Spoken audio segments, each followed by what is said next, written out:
नर्मदे हर हर हर नर्मदे. चला, करंजेश्वर महादेवाचे यथासांग दर्शन झाले. आता पुढील प्रवासाला निघूया. आज आपल्याला जायचे आहे पिटामली, मध्य प्रदेश येथील पिपलेश्वर महादेव मंदिराच्या दिशेने.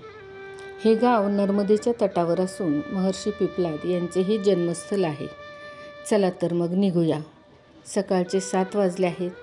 गावातील लोकांची रस्त्याने जा ये शहरापेक्षा जरा कमीच दिसते आहे.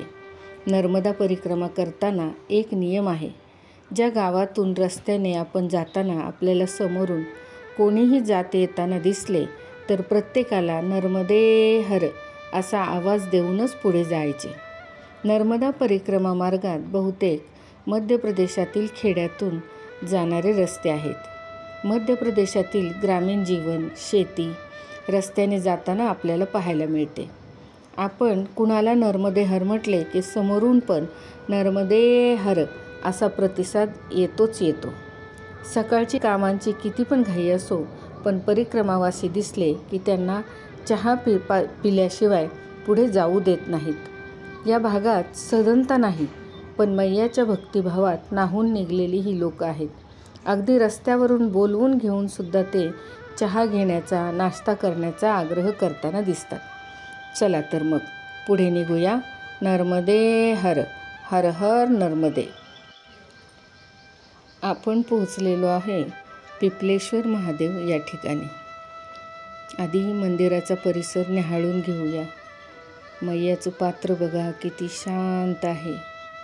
मंदिराचा परिसरसुद्धा हिरवळीने नटलेला आहे. भव्य असा पिंपळाचा वृक्ष या ठिकाणी आपल्याला दिसतो आहे.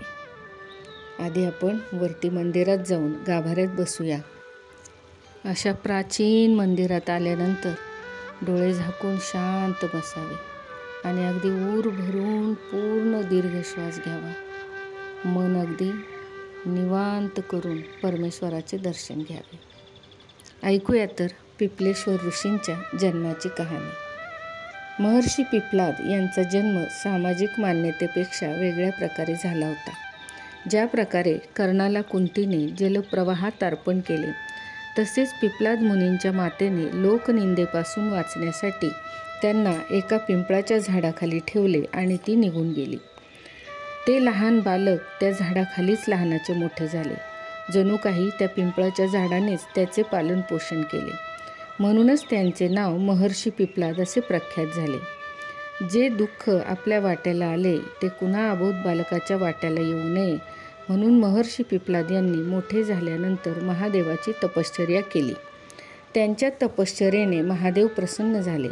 तेव्हा वर म्हणून त्यांनी असा वरदान मागितलं की हे प्रभू, जन्मापासून ते वयाच्या 16व्या वर्षापर्यंत कोणत्याही बालकाला शनिपीडा होऊ नये असा वर आपण मला द्यावा. आणि महादेवांनी देखील त्या ठिकाणी शनिदेवास पाचारण केले आणि हा वर दोघांच्या संगनमताने पिपलाद मुनींना मिळाला.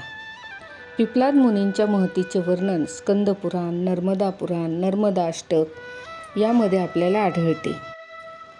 हा मंदिर परिसर किती शांत आणि पवित्र वाटतो आहे. कधी काळी या ठिकाणी महर्षी पिपलादांनी तपश्चर्या केली होती.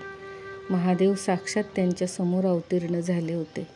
डोळे झाकून अगदी ते पुन्हा मनामध्ये आठवावे आणि ते वातावरण कसे असेल याची कल्पना करावी.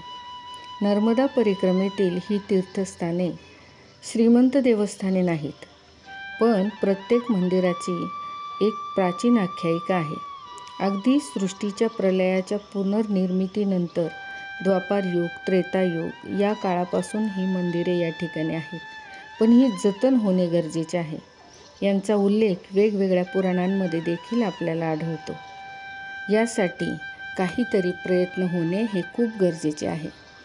नर्मदे हर हर हर नर्मदे. चला तर आता पुढच्या तीर्थाला निघूया. पुढचं तीर्थ आपलं आहे पापेश्वर महादेव.